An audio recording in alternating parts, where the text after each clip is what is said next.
जय जगन्नाथ सांग मैंने ए वर्षर शेष भिडटा मुझे पोस्ट करुच्ची देखु गाँ पिला माने पुष रविवार ओषा पूजा करे आमर आज होता रोटी पराटा मुग डालमा मु किंतु खाई नी कहीं मोर ओषा नाला मु पियाज पकई फुटा चकली कर खाई सॉस लगे तापर सकाल सकाल उठला देखला मोर पिंपल बाहरी जाइए तीन टा पिंपल्स आमर बरकोली भी सुखी आसला देखु आउ लंच रे खाई भात डाली शाग भजा फुलकोबी तरकारी और लेंबू आचार लास्ट को डालटा पीदेली।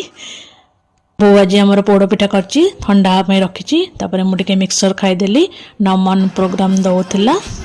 मुझे देखी नेली से भितर मोर न्यू इयर कुर्तीटा भी सिलाई करनेली यहाँ मेसो ऑर्डर करी तापर टिके हेयर ऑयल करनेली कहीं काली मोर ओषा अच्छी चुट्टी भी संप करार अच्छी